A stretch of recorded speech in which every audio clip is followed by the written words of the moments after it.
Secret friends, unite!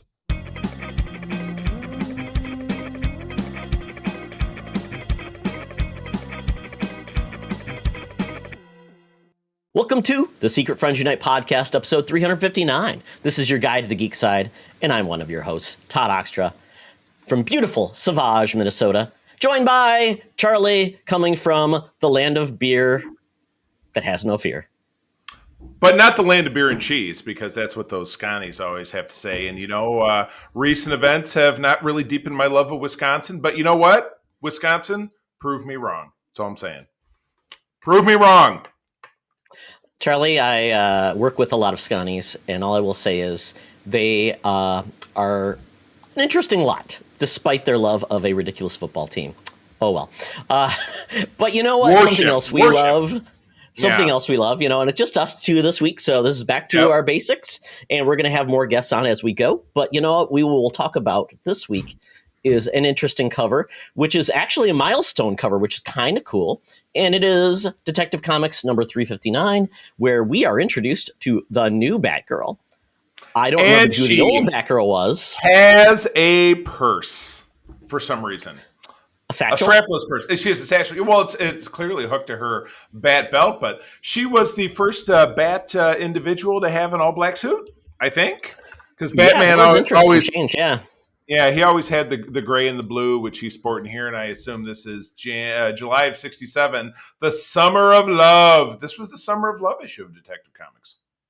Yeah, and looking at this, Batgirl, I'm looking at this, Batgirl, if this is right, did Batgirl have a spin-off series?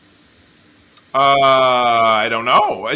She obviously went on to have her own comics and stuff, but at this time, no clue. Yeah, I don't remember. And, obviously this is around like what you had, Batman 66. So this might have been inspired by the TV show to bring the suit and everything in. That could have been, an interesting tactic, although she's still wearing heels. Right. That's, boy, and if you look at her foot at the bottom where, she's running over the bat symbol, it looks like, who runs in heels? You can see the spike is up as she's running. That does look problematic. Heroine or villain? So we don't know who this Batgirl is. Could be Barbara Gordon, could be someone else. But yeah, as we know, Batman 66, the TV series, debuted Batgirl on the screen. Maybe we had Batwoman back in the day. Maybe this was the impetus to get her on screen. So that's very cool. Very good. Well, it is not cool. I'm not going to lie. Is usually the maniacal ramblings of one Madam Webb. Appreciate her as we do. Little long in the tooth, but still the best source down at the corner of Hollywood and Vine for the latest rumors and news. So without further aplomb, let's go. Now it's time for Madam Webb's rumors and news. Take it away, boys. Thank you, Madam Webb. Well, it's been a long time since we've actually been around Madam Webb. Her hiatus, she was in Parts Unknown. We weren't really sure if she was, alive or dead, but we found out that she actually decided to make a run for the border. And when we say border, went up to Canada to find herself a Klondike king to settle down. Didn't go very well. She is now excommunicated from Canada. There's like a sign on all the border crossings. See this woman? Kick her out. Yeah, right. Ouch. That's got to be tough. All those Mounties having to get down off their horses and pulling out their what is that game that they like so much with the whisking? They're kind of brushing along. Oh, curling. The whisking. Yeah, pulling out the whisking. the brooms, Charlie. It's brooms, and you push broom. Yeah. I'm going to get in big trouble when Mark hears this episode. Sorry. Well, it is we have the curling world headquarters in Duluth, Minnesota. So, there you go. Yes, we are curlers. The first story this week is we're hearing all the buzz, and this was actually announced by Mark Pedowitz, who is actually the chief of CW, that there is a tentative for sale sign up on CW. Now, CW has an interesting past, and Charlie, you probably remember this, that UPN and WB merged, owned by separate companies, Warner Mhm. Brothers owns the WB, which makes sense. The letters. That was back in the days when my mother worked in the business. She was national sales manager for a local station group that had a WB. So yeah, that was that it became a CW, and ta-da! Well, yeah, well, and it was joined by the other side, UPN, United Paramount Yes, Network, which is right. owned by Viacom. And yeah, that was so and there was no Star Trek affected by that because that was after Enterprise went off the air. So never touched it. yeah, so it was a unique thing. Neither of the networks are very. I mean, they had some popular shows on them, but they just never were a big thing. So I guess they thought, well, we could bring these properties together, make a profit, feed in them with content, and kind of just consolidate to be, have some savings. That's Right. been in place. CW has been in place, oh wow, since 2006. Yep. So we're talking 15 plus years now. Mhm. And apparently the CW has never been profitable. What makes these corporate parents money is then those shows that are developed there, they sell them internationally, they make syndicated deals. Right. So ultimately, they don't. I'm guessing they don't see value, especially now. Both of these have their own networks, streaming networks, individually with HBO Max and Paramount Plus. So ultimately, we don't know where this will go because apparently there's a company called Nexstar looking to buy them. And I don't think they would just pull the shows because there's probably contracts where these shows go after that. Right. Maybe those contracts can't be changed in the meantime. And then at that point, if CW is sold and they honestly don't have the production houses to keep them alive, what does CW even become, right? I mean, what becomes their properties, their ongoing natures? Because there's nothing owned by CW proper. Right. I mean, it's, we're living in this world, and we talk about it on the show all the time of, the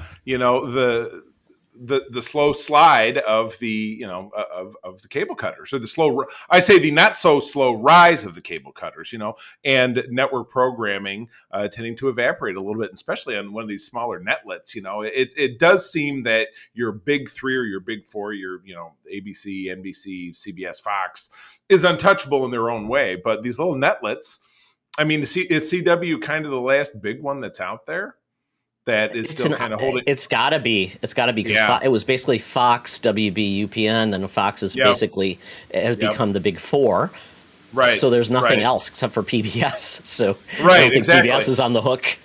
Yes, their programming is unique, but again, in this household, we've not had cable in probably 4 years. And the only time we were really regretful for it was watching, that show Yellowstone, which was the first 3 seasons were on Peacock. And the last season we had to buy it because it was nowhere to be found because we didn't have cable, as it were. So, but that's it. We've not missed anything else. We've not been like, we've really stopped watching a lot of network programs altogether. So, and obviously if something is for sale, they're not exactly raking in the big bucks. So, this could be, the death of the last netlet. You know what I mean? They run their contracts out, and then maybe it's adios muchachos.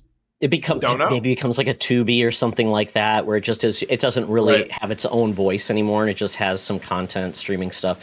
And it made me think, Charlie, what else? The netlets. I mean, remember WG? I mean, I think WGN. I mean, it's a local station, but became kind of a national thing. That and TBS also was a local network in Atlanta, became kind of a national thing, but they think they're now all owned by different players, especially when they made their own content. Like TBS, I think all the stuff goes to HBO Max. I don't know about WGN though, or if they're even making own content anymore.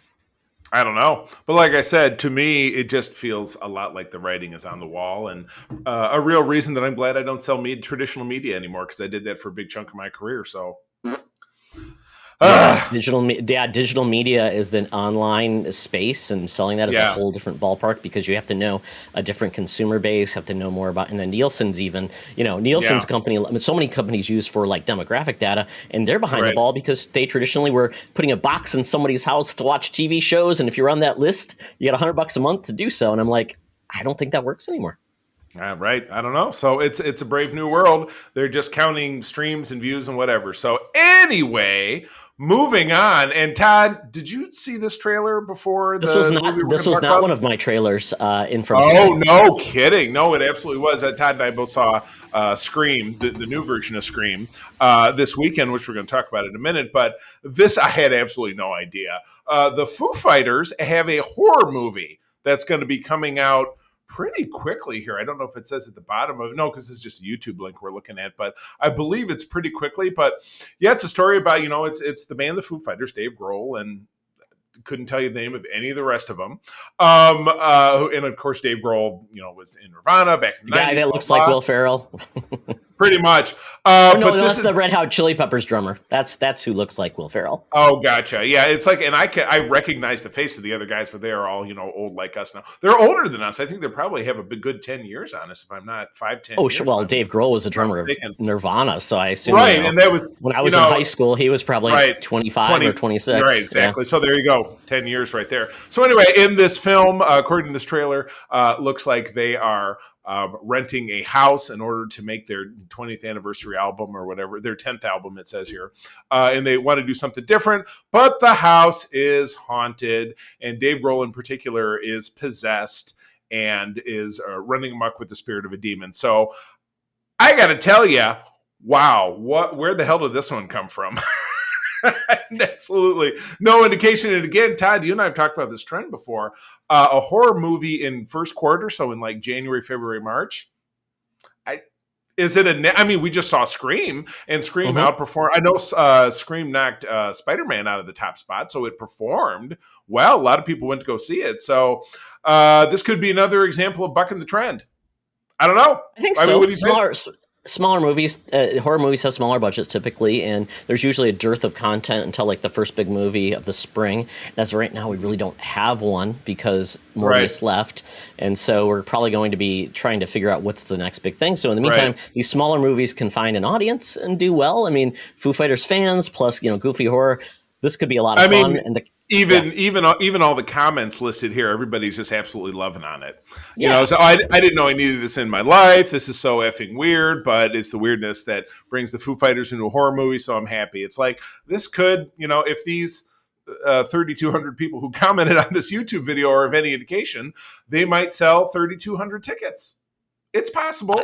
It's possible. There's upside. I'm assuming this is February 25th is when it's coming out, so post Valentine's Day, and the cast is pretty good. We've got beyond the Foo Fighters, we've got Jenny Ortega, Will Forte, Jeff Garland, Leslie Grossman, Whitney Cummings. Beyond that, the Foo Fighters are listed as themselves, so that's good.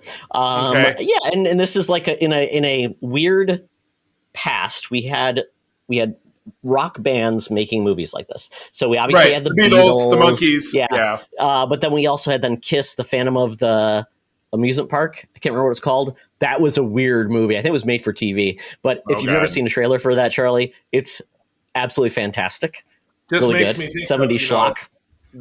Think of the Family Guy spoof Kiss saved Santa Claus or whatever, because that was a recurring joke in the first couple seasons of Family Guy. Said Peter, the main character, loved Kiss, and so would get in full cosplay to go to concert and stuff, and I don't know, weird. Weird. We had the pick of Disney with blanking on there, Tenacious D, and then since then I don't know if we've had anything since then, but they're fun. Every once in a while we get a goofy one. Yeah, I will see this one way or the other because I think it looks like a giggle, and plus with the fact that we like to go to the movies and we have the VIP pass, we can go see whatever, and I can sleep through it, and it's not a big deal. So one thing I tell you I will not sleep on is this next story. This is something that we've talked about for a long time in the land of reboots, and of course we'll be talking about reboots, and so we'll be talking about sequels in the Thunderdome a little bit later on. But Quantum Leap, awesome show that was on NBC from 1989 to 1993. We've talked about it many times. Todd even described it as evergreen, meaning a series that is timeless and easy to watch. I've done various rewatches of it throughout the years. Could set to be having a reboot from writers of the show La Brea, which I don't know if did that show get canceled? See, I don't pay attention to I think it got a second series, but it's also on Peacock. Yeah. Oh, there you go.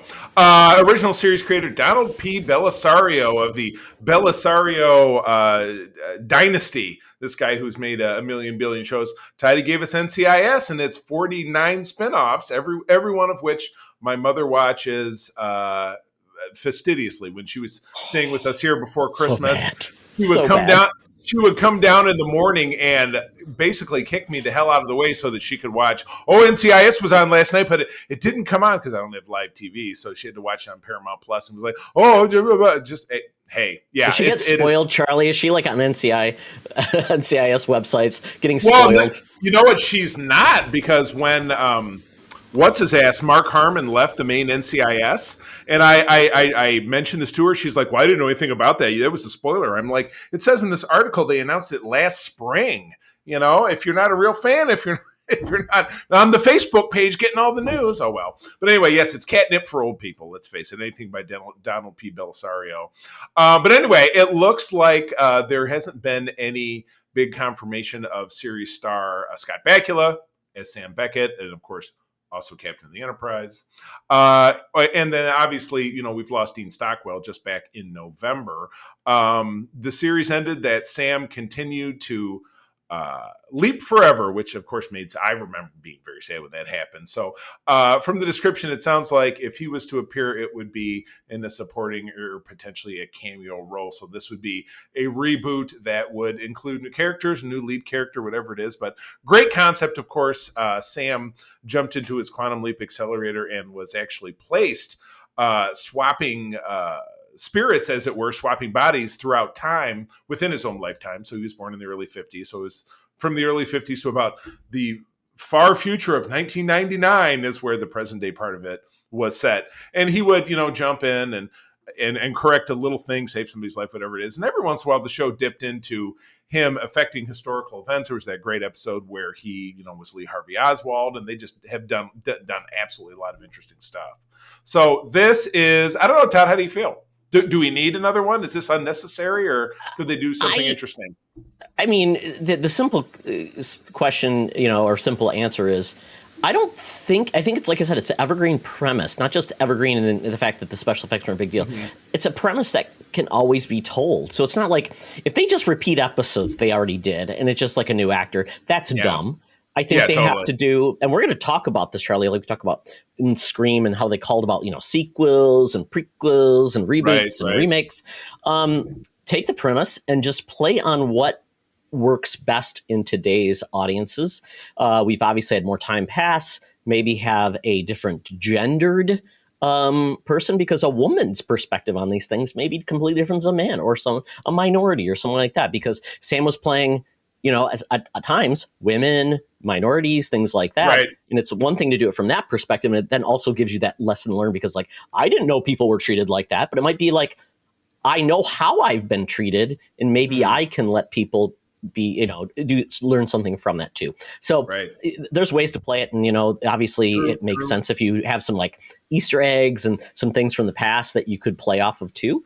Maybe it's the same program and, you know, Dean Stockwell is Ziggy, you know, that type of team, you know, is no longer. And then we find out that Sam is actually has a role in this. That would be cool. Right. He's well, obviously that was at the conclusion of it. They said he was the one jumping himself around and whatever it is. Mm-hmm. So yeah, I am all for it. So yeah, eyes on this. All right. Yeah. So our next story is Moon Knight has had a teaser drop already.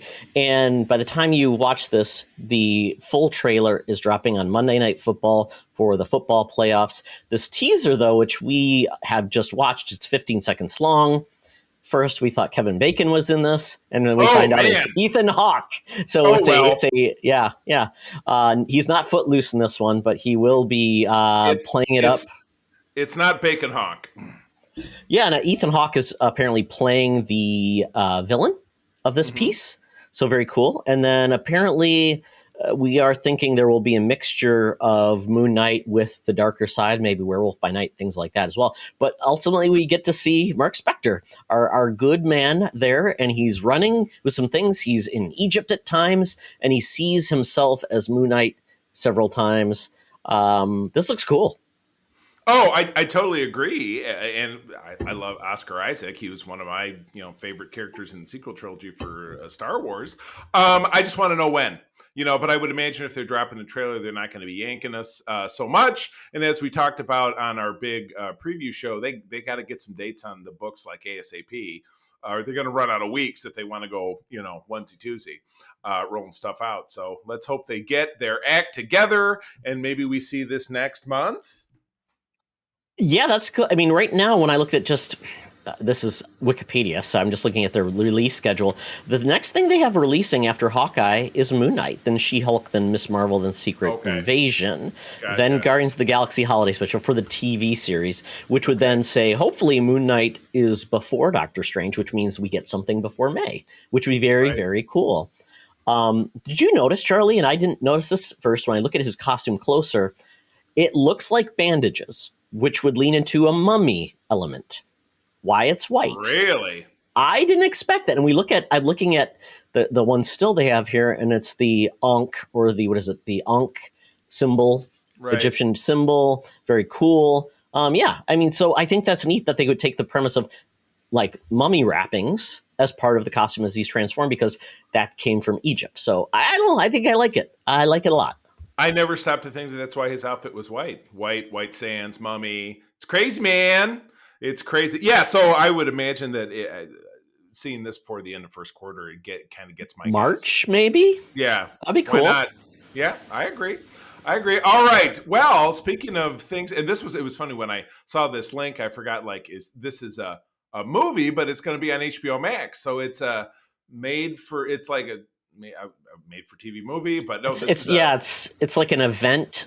It's not a series; it's an event movie. Yeah, I mean, made for this. It's like Netflix making their own movie. So this is the same thing here. Exactly. Yeah. So yeah, we have our first basically shot of Batgirl in the new HBO standalone film.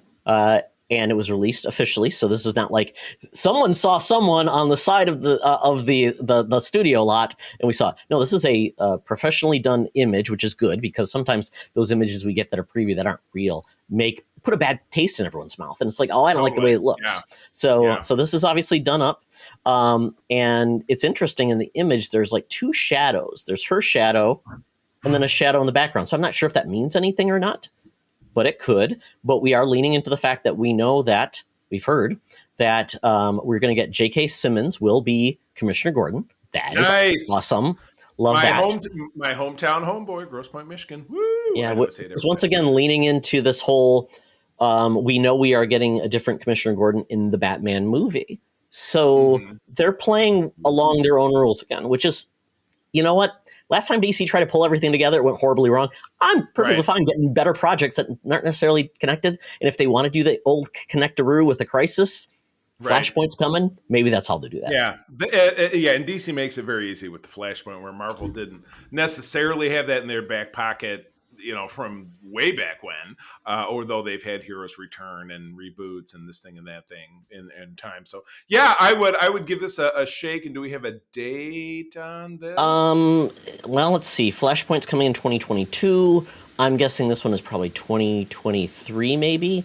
Michael Keaton is going to be appearing as Batman in this as well. So once again, this might be part of that whole things we talked about, characters and living in different spaces within DC. But the fun part, Charlie, is I think about this. Wouldn't it be cool if we got a Gordon and Gordon detective series where it's two Jim Gordons just being Jim Gordon trying to one up Jim Gordonmanship themselves? Well, Simon and Simon, Gordon and Gordon. Right. What was that song from Simon and Simon? Oh, we should have an audio drop right here. Yeah. But the costume. One last thing about the costume. It is essentially taking from the pages of Batgirl of Burnside, which reinvented her costume to be a little bit more utilitarian. So I love that they're doing that. It's really cool taking what from the comic and making it work, because that costume looks realistic versus someone you see which is just like a woman in spandex, which is sexy but may not be utilitarian. I wouldn't think anything about spandex would be particularly utilitarian in any way, shape, or form unless you're doing yoga, and that's usually just pants. It's not a unitard. It's like the strongman outfit, Charlie. Yeah. Oh, yeah. Which One strap across. Yeah. Yeah, exactly. And then you got the curly Q mustache and little big dumbbells. Yep. That's a hard pass on that. Oh my goodness. Well, while we're passing on that, I will pass up my phone from my pocket. See what I did there? And I will get myself an Uber. And the two of us are going to go down to the nasty part of town, where we go to our favorite establishment for libations and geekery. That would be the Geek Easy. Let's go. Talk nerdy to me. Talk nerdy to me. We're sitting in the Geek Easy, the cover band's playing, drinks are poured, and we are ready to get our nerd on. So, Charlie, I've asked you to tell me about a series you started watching, which is called Station 11. So, tell me all about it. I mean, started watching. We literally watched this entire thing yesterday. Oh. It's 10 episodes. It's cold as hell in the Midwest. I mean, I'm not telling you anything you don't know. If you live here, and Todd knows because it's colder where he is than where I am, and we just did not want to go anywhere at all yesterday, even though I had to run an errand somewhere and I don't even remember. But I was like, I got to get home. So we were just knocking the show out from early on, and this is it's a genre that I really enjoy, which is post apocalypse. But this one is set in Michigan. I love it. It kicks off in modern times in Chicago, where there is a terrible flu. They did not say flu-rona, which just starts killing people super quickly. The first character we see is a Shakespearean actor who dies on stage of a heart attack, and then it kind of spirals. There is a young man who helps out a young girl who's also part of the play and kind of walks her home. But with people dying left and right, they end up together, hold up with the man's brother. And what basically happens is that we see throughout 10 episodes the story of both the young man and the young girl who goes from, age 8 or whatever it is to age 28, played by Mackenzie. I've already forgotten her name, but she was the hybrid Terminator in the last Terminator film. If you saw it. Got it. Yeah. Yeah. And Mackenzie was on the tip of my tongue. But kind of seeing that what happens is that, in the course of this, the young girl and the man walk across Lake Michigan. It's only 75 miles when it's frozen. Well, it's 75 miles all the time, but you can walk across it presumably when it's frozen. And then they end up in Michigan as a in the 20-year jump forward, a traveling theater troupe. That just, you have cars being pulled around by horses, and it's like, the days of yore, but they're going around to, different cities in coastal Michigan and northern Michigan. The biggest, I was bitching to you and John about this yesterday, the biggest grab was they invented the name of a town in place of Kalamazoo called Severance City, Michigan, which the airport was the big setting in that one. So that annoyed me. And it's funny, April looked it up because April's the Google master. She says, well, the show notes said they would have gone with Grand Rapids, but they didn't want to do something established. So they made something up. But when they showed a map of Severance City, it was in Kalamazoo. So Michigan people will appreciate what I'm talking about. Like I said, Charlie, the prequel is going to be called The Fall of Kalamazoo. The Fall. Oh, right. Is that where the flu came from? Pretty much. They burned it down and they started it up. You know what? Oh, my goodness. So New Kalamazoo doesn't sound good. New Zoo, Scooby-Doo. This is over on HBO Max, and it was a weekly release, but the 10th and final episode dropped just a few days ago. So it is, it's perfect. So I would, if you enjoy that kind of thing, and again, there's a twist and a villain and a cult and this thing and that thing, but I recommend going to check it out. It's a good time. So I did see this is based on a book from 2014, won several awards. Right. Quick question: is there anything like supernatural or like sci-fi specific like creatures or things like that? Okay, so played straight. 100%, this could happen here. Okay. Collapse of society kind of thing. Because with this flu, the survival rate is 1 in 1,000. So that thins the herd real quick. That's bad. I was going to say that's bad. Yeah. That's real bad. So yeah. So anyway, yeah. I would check it out. And again, it's on HBO Max, which you probably already have if you listen to this show. I wouldn't be surprised. And then second up, Todd, we both saw Just Scream. or is it Scream? Is it 6? So that was a joke. So let's go into this. So Right. Scream, Yeah. Scream. We're going to call it Right. Scream 2022 because Right, okay. if this was going whatever, we had Scream Right. 4, 1 Right. through 4 come out, Right. and then we had the MTV series that came out, and then okay. and now we have this, which is essentially Scream 5.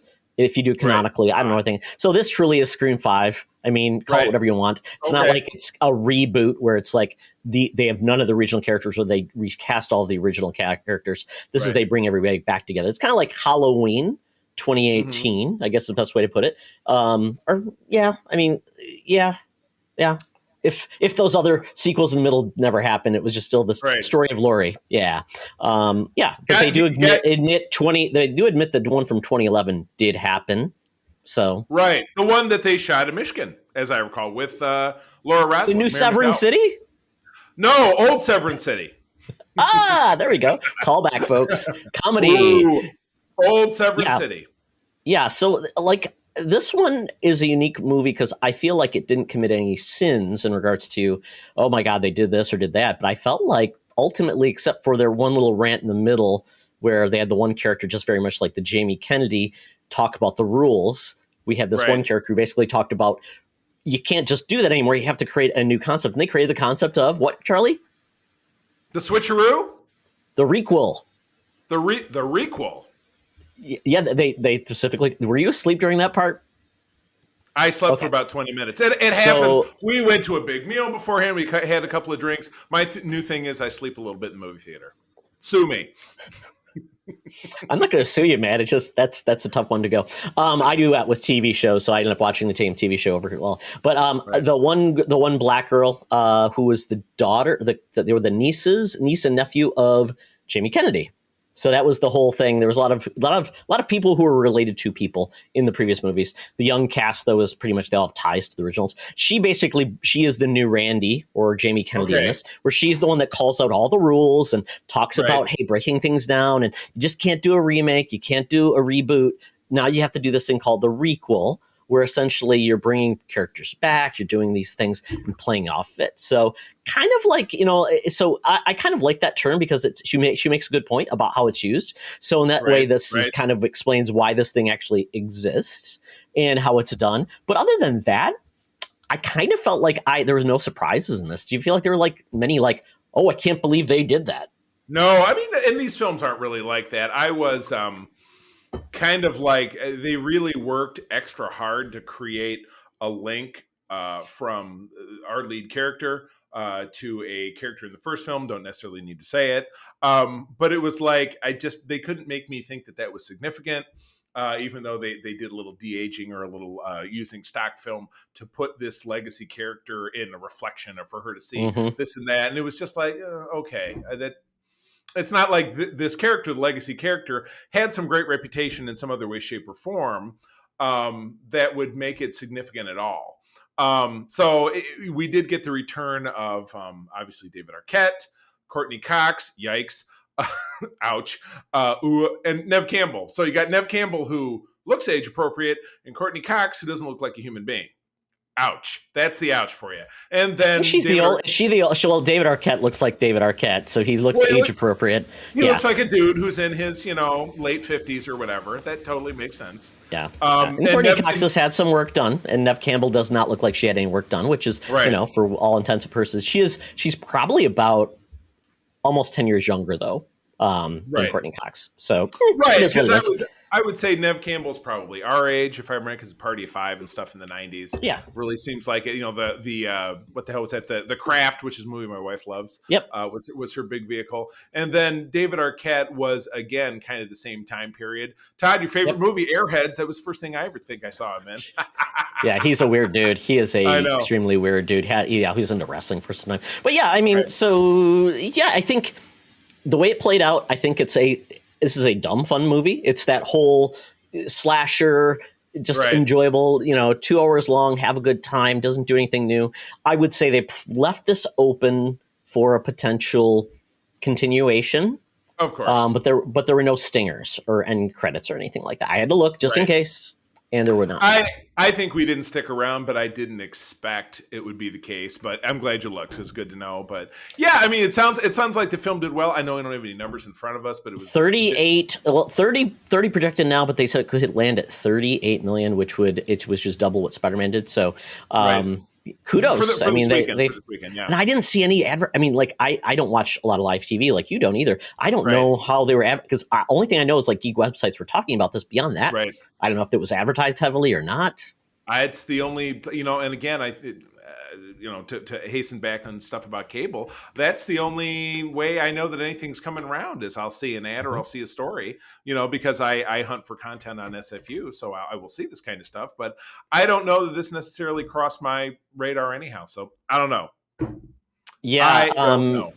And I don't know who. I don't know who owns the property. To be honest, I think it was New Line, wasn't it originally? Yeah, I'm pretty sure. And New Line is that under Disney now? I don't know. Is this? And we don't know where this is going because right now this is one of the movies that doesn't have a streaming component as of yet. So maybe that's a sign of a success. Like if you want to be successful at the box office, don't put your movie streaming right away because guess what? People won't show up. Right. Exactly correct. So anyway, moving on. Now it's funny. I was the only one who had a standalone, but the other two things that you're going to talk about, I watched as well. So go on. Yeah, exactly. So Charlie, you were telling me you were going to watch this. I'm like, I'll watch it too. We're taking down the Christmas tree. We're late to the party, but we were late to the party putting it up. So I'm like, I'm going to enjoy a month of a Christmas tree. And I did. Right. Logan and I were taking it down. I say, hey, do you want to watch this? You might like it. I said, just watch the opening for the show. You'll understand what it is. And so we watched it. I'm like, okay. So he was in. So we watched the first episode, Peacemaker, and definitely adult folks, man. HBO. Oh my God. Holy cow. You got everything under the sun. F-bombs per minute, Charlie. This might be worse than Doom Patrol because Doom Patrol was like Brendan Fraser was, his character was like the same way here. I'm like, man, oh man. I mean, just dropping first 3 episodes. I saw a headline as I was scamming for news. In first 3 episodes, which were all dropped simultaneously, 140 F-bombs.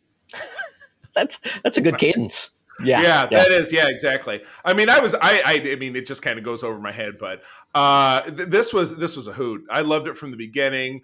Somebody, when I shared a link, said, "Don't hit skip intro because there's a dance number in the opening credits." The good news is that before the opening credits, you get a complete recap of the Suicide Squad film in case you hadn't seen it. The whole interaction with Cena and the janitor in the beginning is priceless. Everything about this was priceless. I absolutely love this. And then April will come downstairs after we're done with this, and we'll probably watch some more of it. But this was a hoot. I just absolutely love this show. I would imagine this will have a 10 episode drop. Or thereabouts, but yeah, he's bolstered out and he's back to work with a new group of Suicide Squad-y type of folks, and he's gets himself into the one night stand trouble. That band that he was singing along to, is that a real band? I don't know. There's a lot of like we say, we made up bands who make songs that sound like they were of the time, but some of those tunes were pretty hot. Yeah. I know, but yeah, it was him standing around in his tighty whities, and he made the joke about him having a huge hog, which he was in a movie with Amy Schumer. Oh, Schumer. Yeah, Amy Schumer, where his big wiener was demonstrated in that film. So it's either true or it's a good continuity joke that he gets because he's because he's John Cena. I have no idea. I will never know, but that's okay. Yes. But yeah, I mean, you made a lot of great points. The opening is great. They tell you everything you know, so you could skip the Suicide Squad if you wanted to, get you right up to speed. This takes 100% right after Suicide Squad, so it's not like you have to catch up. They tell you exactly what happens. They introduce all the characters, where we're going. Now, the one surprise was the Robert Patrick character, who is the Peacemaker's dad. Uh-huh. I thought he was only going to be one note, but then we find out he is more than that. Well, he's the one note plus a side story, which I thought was which makes me curious more about his character, because it's like, oh, there's a journey there. We're going to see how that works out. We do have the one big moment you talked about, Charlie, and we have this character. We don't, not character, but basically an enemy or whatever, that interaction. We don't know who that person is and what they were about. And, because I look, I'm like, what is she or what is it? Because we don't know. That's not normal behavior. Yeah.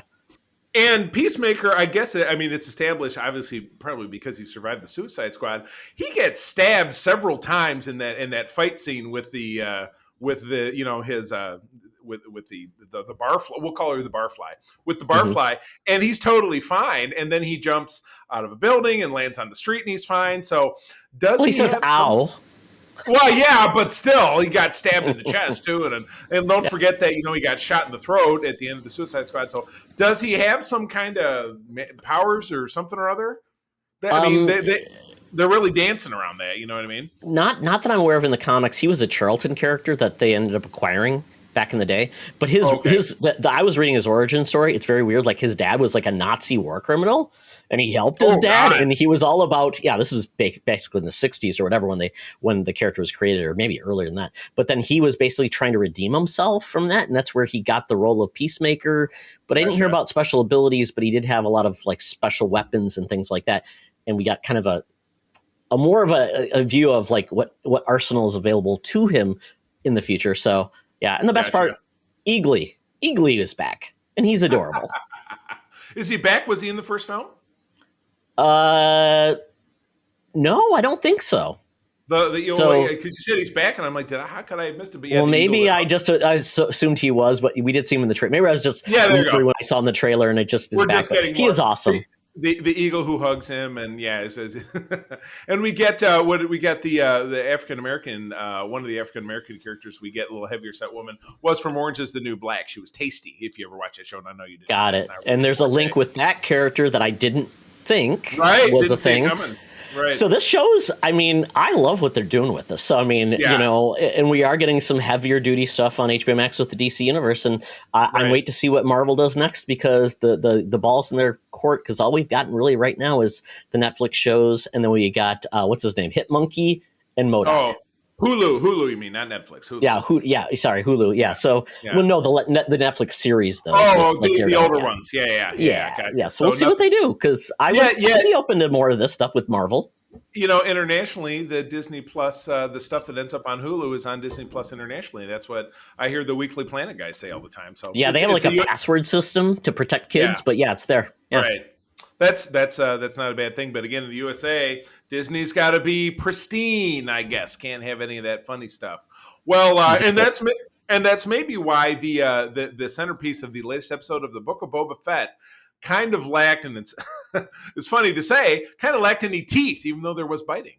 But we have episode 3, just continuing the story of who is standing in Boba's way as he's looking to assume control of the rackets once held by Jabba the Hutt, and then by Big Tuna, who Boba killed quite famously in at the end of The Mandalorian season 2. In episode 2, we got Black Curse Santin, who is a Marvel Comics character, the first one that we're getting from the comics page to the screen, unless I'm mistaken. Maybe somebody's going to jump out there and let me know. But yeah, I think you're right. Yeah, but an enormous Wookiee, bigger, meaner, uglier than Chewbacca. He's all black fur, obviously, by the name, who interrupts Boba's fever dream and his back to tank, and just basically beats crap out of him. Is kind of throwing him around the room. He punches him with the vibro. He punches him with the vibro knuckles. He bites Boba at one point, and Boba is totally, but he does not a mark on him. So I guess Bacta really kicks ass. But is this an example of Disney, just wanting to keep it kind of PG? I think so. Yeah. I think they get into that category of like, blood is scary, dismemberment is probably not a good thing. Even when the Gamorrean guards is like, put the Gamorrean guards in the back to tank. And I'm like, well, looks like it's just a flesh wound. Oh, well. It's just a flesh wound, right. And go ahead. And I was going to say, this episode is the first one that really focused on the main story and really used flashbacks, I think, in the more appropriate way, which is flashbacks are complementary. They are not the driver of the story. Right. I think it's maybe we're shifting there, but I liked how they used the flashback this time, because it was you filled in the blanks yourself. You didn't have to get told everything how it happened, because we're not dumb idiots. So they're like, hey, this is what happened. Okay, moving on. And they never make that assumption. Yes, because if there's any gaps, then at that Right. point, then people will say, well, that happened in that gap because we weren't shown it. It's kind of like Right. it is what it is. It's silly. But yeah, we did get, more of that, the main storyline moving forward. And I'm still waiting to find out what the end game is with Boba Fett himself. What is his journey? Is it just, I want to be a ruler? We know there's been attempts at his life, but that's about it. So, and we haven't really been seeing like a huge, like, Boba was never honorable, or was a horrible person. He killed indiscriminately, did all these bad things, and then he's trying to become an honorable man. At the end of the show, he'll be an honorable man. So, Charlie, I'm going to make a posit to say he's not going to be an honorable man at this one. We're going to see him turn and realizing, like The Godfather, I can't be kind and friendly if I'm going to do this lifestyle. I'm going to have to be a turn like Breaking Bad and become the bad guy that we always thought he was. He's basically Michael Corleone, is what you're saying? I think so, and I think that makes it work. I think that it would be great to see Disney finally say, we can focus on a bad guy, or we can see the makings of a bad guy, exclude and not try to say, oh, if only someone could redeem him. He's like, no, that's the way I'm going to be. I mean, because I've always thought it was funny. It's the bad boy and the girl who tries to tame him. It's not going to happen. It's never going to work. Star Wars had a problem with like their redemption stories with it's like, well, they're redeemed just before they die, right? And it's like, well, if they had lived, they'd be going to Star Wars jail or be being put on and getting the death sentence because you don't really get through because of all the crappy stuff. They don't get a pass because they did something because of somebody they liked versus I'm trying to save everybody. Don't you remember that's how it always worked in Star Trek with Data whenever he'd malfunction? We'll just forget about all the people you killed. It's no big deal. They what is it? You just pray on your deathbed and everything is forgiven. Everything's good. Oh, yeah. That's Catholicism right there. That's pretty much. Yeah. But I mean, we did get some weird characters introduced. The weird bike game. I called him like somebody. I think John called him the most Vespa. I call them the most Vespa Rangers because of the colors. Yeah, right. A lot of people are tossing that out, as Zorgon or whatever says, I need some quirky teenagers, and then you get them. Yeah. I don't know if Zorgon was from Power Rangers. I've probably really misspoken. Zardon, I think, is his name. Somebody's going to come after me now. You should. Yeah. Okay, very good. Yeah, and we got Danny Trejo. We got, and a little Rancor. There's the baby character that you've been waiting on. We are apparently going to see Boba Fett riding a Rancor. So, it was funny. One of these, Screen Rant articles was like, well, this made something from the holiday special canon, and they harkened back to the animated short that you can actually watch on Disney Plus that introduced Boba Fett, that he was riding this big sea lizard, and that lines of dialogue in this episode refer to that. So, I mean, it's Star Wars fans always stretching. Keep reaching, Star Wars fans. Gotta connect the dots, Charlie. Connecting those dots. That's what it all is all about. If you can't connect the dots, why even do it? All of the dots. Oh, my goodness. All right. Well, that wraps that up. So, Todd, we got to get that Uber bag. Get the hell out of here. Get on over to the airport and snag that Air Qantas so we can get down under to the Thunderdome. Let's make it happen. Welcome to another edition of Thunderdome. Thank you, Tina. We're sitting in the Thunderdome for a Hoppiger game to keep the mutants entertained. And this week, we're talking about long-delayed sequels. And kind of because Scream was what we were talking about, it kind of opened our eyes to I think we talked about this too a little bit. But, it's always a good thing to revisit to see where we're at. And at this point, it will be interesting to see. There's other concepts to this too, where it's almost like reboots, where you have reboots that kind of try to start it again versus sequels. But this is kind of a good starting point. We can talk through this and see where we land. And it makes me think of are we getting anything? Is anything in the books yet that we're not aware of that is also still coming that we're not aware of? Because I'm like, do we have any of these more coming that could keep us kind of on our toes? So with that, we got a link from Screen Rant. And as we look through this, Charlie, the topic is basically 10 movie sequels that were delayed for way too long. This is from 2021, and we'll just go down this list. And way too long is a hard thing. Is it is 5 years too long? Is it 20 years, 30 years long? Definitely an egregious deletion here of one, but I'll save it for the end. That'll be my prestige. one that I'm like, Okay. oh my god. Boy, I couldn't even 100% tell you that I've seen all these, but Zoolander 2 came out in 2016, and the original was from '01. So this was 15 years later. Garnered enough of a cult following to warrant a sequel. Todd, did you see it? I didn't see it, and I didn't realize there was a reason for it. And as it turns out, thanks, according to the folks here at Screen Rant, there was not. So thumbs down. So bluey to Yui. Yuck. Okay, but the next one. This is always the example I go to. I saw this one with great excitement. My mom was in town, so we, April and I and my mother went to go see this in 2016. Independence Day Resurgent. So this was 20 years after the 1996 feel-good blow-up Aliens July 4 movie, Independence Day. That was a literal rehash of the first one 20 years after the fact. The aliens come back for some more. The film attempts, it brings back legacy characters. We get Bill Pullman back as a broken down old man. And of course, you have Jeff Goldblum, who you think, hey, he can't be bad in anything. Well, guess what? But of course, the main draw is Will Smith, who is missing. They plug in Liam Hemsworth, which is not. He's no Will Smith. This was a stinker through and through. Not good stuff.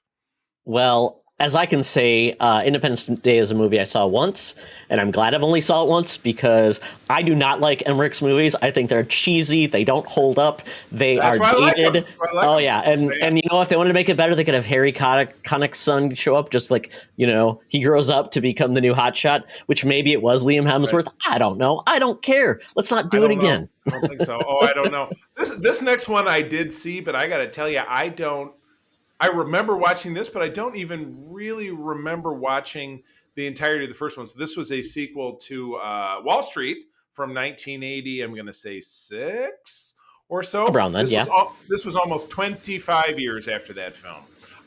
They've tossed Shia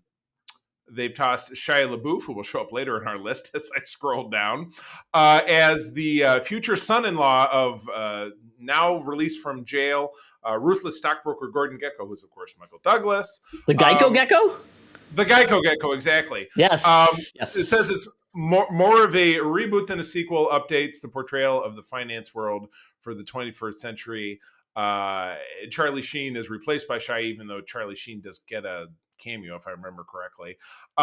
Didn't make anybody happy, and literally nobody talks about it. Bingo. Yeah. I mean, it's kind of a timeless, greed, what's the next scam? I mean, this could make sense, but apparently they just didn't bring any new ideas to the table and just tried to replay it again. And the technology is newer, but, the suits and things are kind of the same. Yeah. Right, exactly. This next so one, Charlie, this one really, I'll say this and then you can have it. This one, same distance between number 8 and number 7 from the original to the sequel. Interesting. Yeah, that's and Psycho, the original, is a Hitchcock classic, and it really introduced kind of the slasher horror film to a lot of ways. So this is kind of like the granddaddy, kind of showed us how it's done. There was never supposed to be a sequel to this. Obviously Hitchcock is dead, and the lead actor never wanted to do a sequel because he felt like I would be pigeonholed. I didn't want to go back to that character, but he did find a draw to basically say, could you rehabilitate a killer and, make him redeem himself and where he was going? And I saw like a little pseudo documentary on this, and apparently people say this movie is much better than it should have ever been. Like, it's got some cool moments, some twists and things like that. Yeah. And it holds up very well, apparently. And it just becomes one of those things where it's like, okay, maybe it took all those years to finally to age the main character, Anthony Perkins, appropriately, from prison, doing this stuff. So maybe in this case, it made sense if you wanted to continue that story with the same character. So, you know what? Probably Psycho 3 probably wouldn't. 4 and 5 wouldn't work, but, why not? Right. I don't know. Here's one that I don't know if I had kids of the right age to watch this, so I can't remember. It came out in 2016. The sequel to Finding Dory, but it's like, what the hell was the first one called? Finding Nemo. There you go. Always about finding somebody. This is a Pixar film. Made mention that Belated sequels are Pixar's stock and trade. The Toy Story movies are all really spread apart. So was The Incredibles, which is my favorite Pixar film. The sequel to that came out just a couple of years ago. But again, with animated films, you don't really have to worry about, so and so's too has aged out for blah blah blah because it's animated. Well, this goes on to really make the point that the film is really kind of unnecessary. It's a little bit small potatoes compared to a film that took place spanning the ocean, as opposed to something that's just taking place in a single locale. And so the movie just doesn't really do much. But again, it's a movie for kids, and kids don't notice things like that. So it's a weird an animated film like this is kind of a weird addition to this list. But I don't know. It's the Joey of Pixar films. The spinoff from Friends. Right. Exactly. I did not care for the Dory character. I thought she was kind of a one-note, kind of like that gimmick character. Right. And then to spin off a movie, and it's like, she's more of the same. Obviously, this is the character that launched Ellen DeGeneres' second coming of a career. So it is what it was. But yeah, I don't think I found anybody that said this is their best thing. Nemo and that story, and it seems like they were just recreating it. Kind of like Cars 1 and Cars 2, right? I mean, nobody loves Cars 2. Nobody loves Finding Nemo. I mean, I don't remember Finding Dory.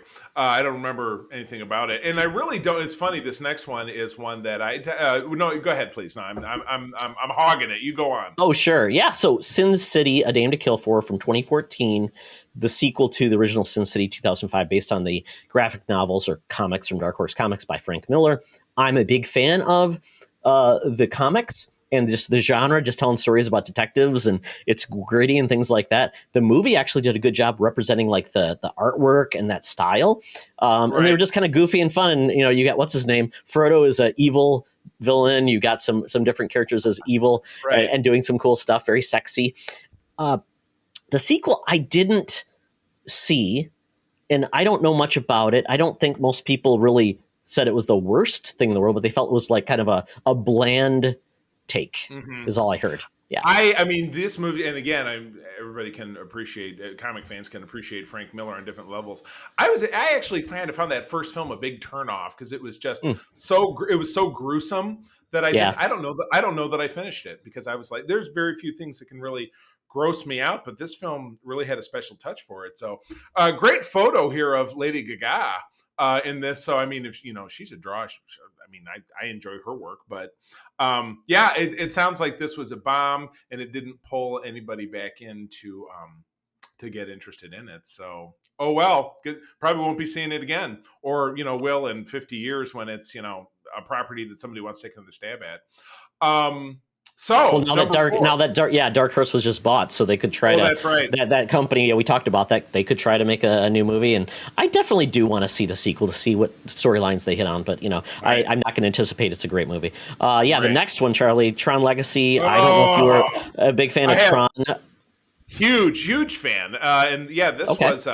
It seems like they're getting a little further spaced out, but this Tron Legacy came out 30 years after the original. And the original, which came out in 1982, was enormous because I was 6 years old. It was probably the first Disney thing I ever really appreciated. Had a great soundtrack by Journey, like original Journey. Gave us the song "Only Solutions," which is a little bit of a side cut, not one of the big hits. I did not remember that. And they did some of the background music as well, but it was us very young Jeff Bridges, this was one of the more modern takes on de-aging a character happened in this movie with one of the first ones. Character of Flynn. I thought this was friggin' dreadful. I could not stand this reboot, having loved the original so much. We get the version of Jeff Bridges. You get Jeff Bridges' son's character, but Jeff Bridges' character son. I got that. Essentially rehashing the plot line of the first film, going in there to try to rescue his dad in this case, and his dad is really the villain, and and you got Olivia Wilde in there, and Daft Punk. Weird stuff. I liked it a lot. I liked it a lot. I love the visual style. I love the soundtrack. So I just like that type of Daft Punk music. So if you're not a fan of that, that doesn't add to the experience, but it's definitely more of that sci-fi nature than Journey's not very sci-fi sounding. So come on. But all their album covers are very sci-fi. Very true. And they were in a video game that had a very unique soundtrack. Yeah, Right. but I enjoyed it, and a lot of people also enjoyed it. And they had a spin-off cartoon, but yeah, it didn't take off, and it did not do enough to really, I think, reboot that franchise or Right, exactly. bring it back. Yeah. And certainly to be said of number 3 as well, Dumb and Dumber 2, that's T.O., came out in 2014, and this was 20 years. I would say 10 years, 20 years after these guys did, one of the most quotable, dumb fun movies about two idiots that are kind of dinking their way through life by the Farrelly brothers, who also gave us, something about Mary and Kingpin and other movies that you and I really like, Todd. But this was super duper pointless, and this came out with this. When did this? 2014 was a great year for this list because a lot of these films are from the same year, and there was a prequel in between without these two guys when Harry met Lloyd. Oh, I had to know there was like Lando's Cape and Hans Dice kind of movie. It's like, oh, I really need to know how these two guys got together. And this was these guys get back together and find out one of them has a daughter or something. And it just, and a lot of the same crap, like, probably a big diarrhea joke or something. So it's just got to go. You had a hit. It was a great hit. Let it go. A lot of that humor hasn't aged well either. So, and I didn't see it, and I'm like, I don't see a point. And yeah, it's some of these just leave them alone. Let them be standalones and make us happy. If you want to do this, perfect, but don't expect anybody to love it. And it's a cash grab, I think, primarily. Yeah. Oh God! And speaking of which, please allow me, because this one holds a special place in my heart because my son Noah, my oldest son, loved this movie when it came out. He was 8 years old, and we enjoyed it from that regard. However, we're talking about Indiana Jones and the Kingdom of the Crystal Skull. Now, in 1989, Indiana Jones: The Last Crusade, which of course had Sean Connery as Indy's father.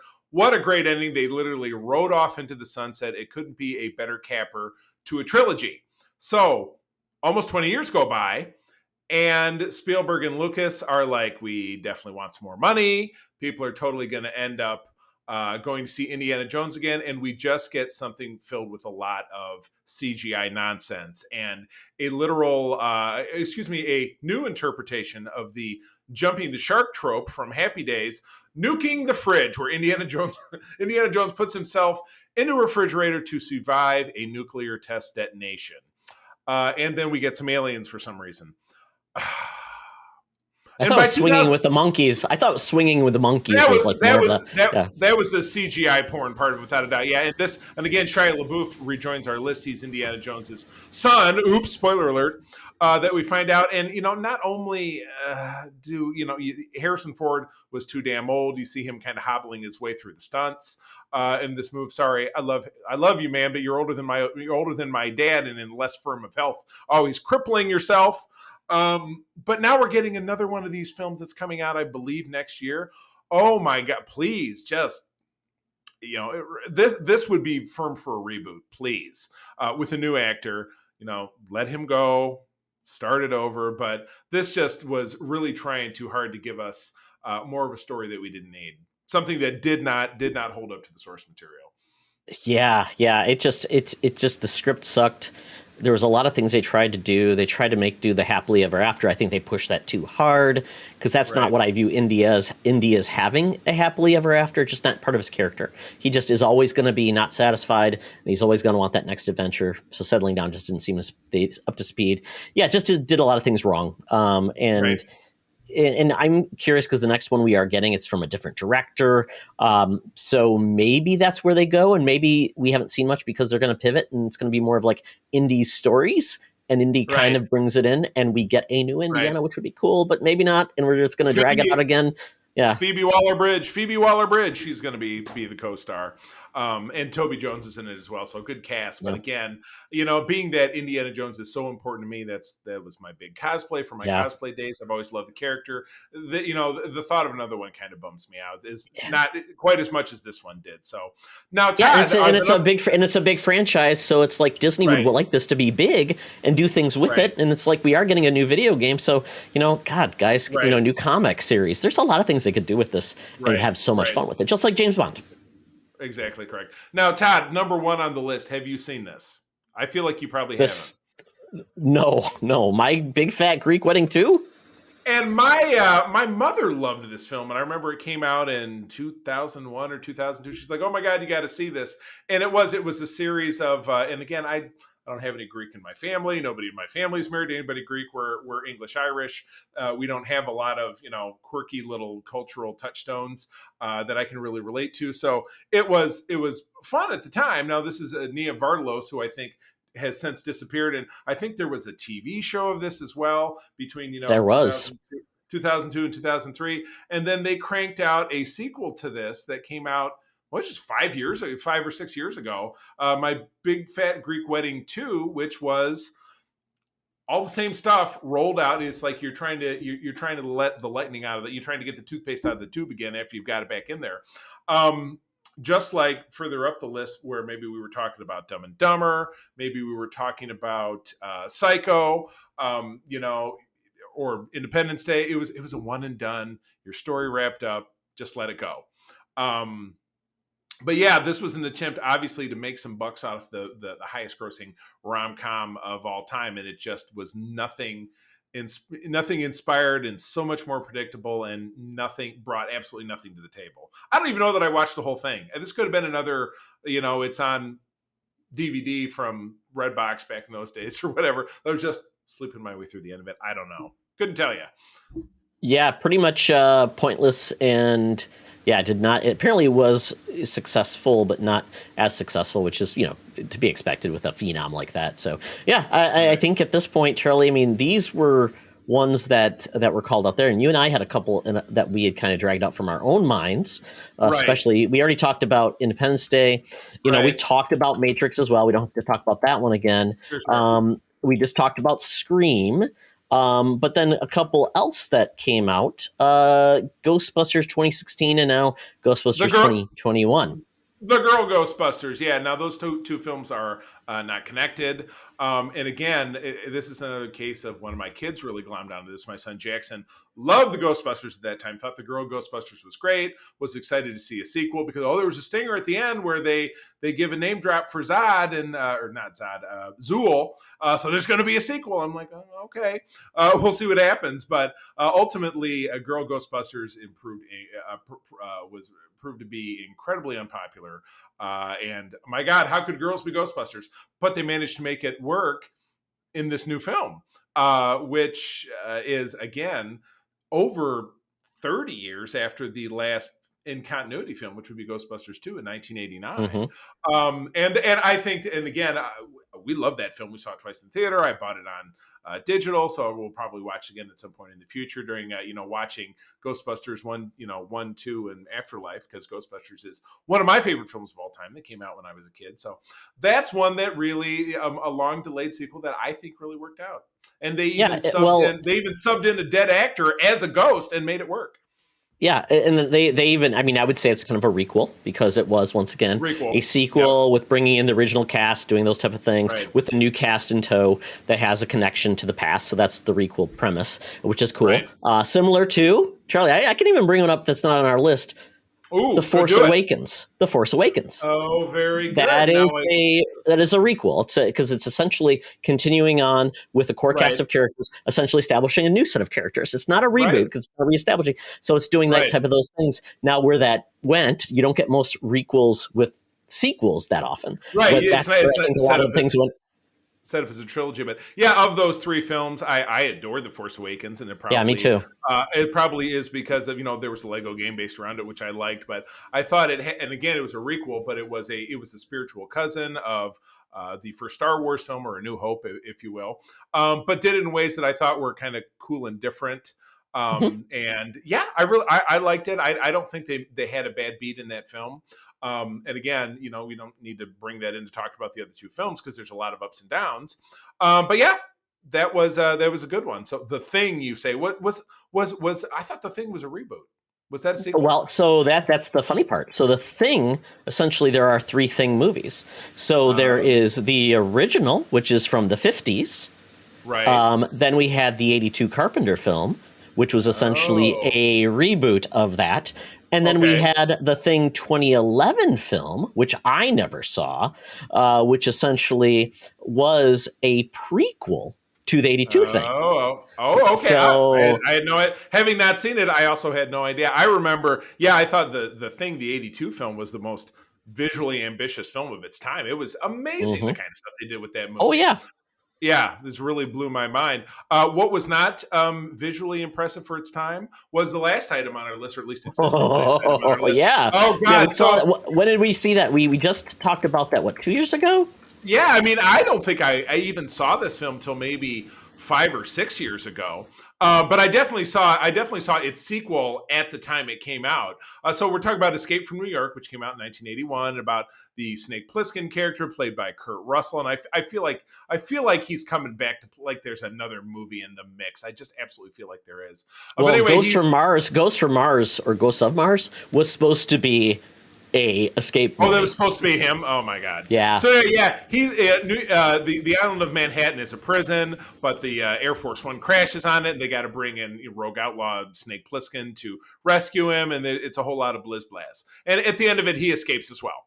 But then 15 years later, they got to give us the West Coast version of it, which was Escape from L.A., which was even more implausible, quite frankly, because you have the United States has become a church state, and the president is Uncle Ben from the Tobey Maguire Spider-Man movies. Was it Cliff Robertson? Was that his name? Yes. Yep. And they've also got Stacy Keach. You've also got Michelle Forbes, Admiral Kane, Ensign Rowe. But yeah, he's got to go in there and hook up with the likes of Steve Buscemi and the chick from the not the top secret movies, Valeria. What's her name? Jeez, yeah, Galena. And I think Bruce Campbell makes an appearance, and it's just it's totally ridiculous. Yep. But there's nothing about it that's just not super cornball. There's not a lot of suspense. No part of it is like where the first one was kind of dark and dreary, and you even had in that movie, and the first one you had Adrienne Barbeau was in there. Did you have Mickey Rooney? Yeah, or no. God, one of those old timey actors was in there. I know what you're talking about. Not Rod Sterling. He's I know you're talking about. But also you had Isaac Hayes as the cab driver. Perfect. Yeah, absolutely. That was good stuff. So absolutely no point to Escape from LA. Without even having to look it up, I'm going to tell you that it was a critical and commercial failure, because that was 1996, 25 years ago, and we've never heard another thing about it. So c'est la vie to the Escape From series. Yeah, that was John Carpenter, kind of at the tail end of his ability to make films that people actually liked. Right. Ouch. Which is a shame. Oh, man. But anyway, oops, I did it. I pounded on the table again. My bad. But that's about it. So this would be the point in the show where we say to you, fair listeners, what do we miss? What else is out there that is maybe there's a great example of something that was a sequel placed apart that really worked out. There was a great follow-up. Like, we thought The Force Awakens was a great follow-up. A lot of people probably find that very controversial. Now's the time to hit us up on Twitter and or Facebook. Let us know. Todd, how do people get at you on Twitter? Oh, if you want to follow me, I'm at Twitter at @Toxtra. You can follow me from my rantings and ravings and looking for justice to the underdog. That's where you can find me. Absolutely. And then, of course, for the podcast at all in the network, at Secret Friends U, I am, of course, over there on Twitter at the C3. Go ahead and spell that out. Let us know something we missed, please, by doing that. It could just be, we're human. We look at lists from Screen Rant like anybody else. We're going to miss something. So this has been fun. I like this segment. This was good. And I think it was particularly timely with The Matrix and Scream having come out, and the ever plunging concept of Hollywood being creatively bankrupt. So thank you very much. Charlie, we're only one step away from another sequel like the 90s and the 2000s and the 2010s coming back. And we'll talk about those in years to come. In years to come, exactly. Well, with that, my friend, that's the end of the program. So I'm going to tell you, as always, thank you for joining us. Sharing is caring, and to keep on trucking. Be the hero, not the villain. In a truck. Requel, the new sequel. This podcast is part of the Secret Friends Unite podcasting network. Visit secretfriendsunite.com for more great shows, articles, news, reviews, and more. Secret Friends Unite podcasts are available on Apple, Google, Spotify, and other podcast services around the world. If you'd like to be part of the conversation, you can join us on Facebook or our new Discord server, or follow @SecretFriendsU on Twitter. Please subscribe to Secret Friends Unite on YouTube and visit our merch store at tpublic.com. Just search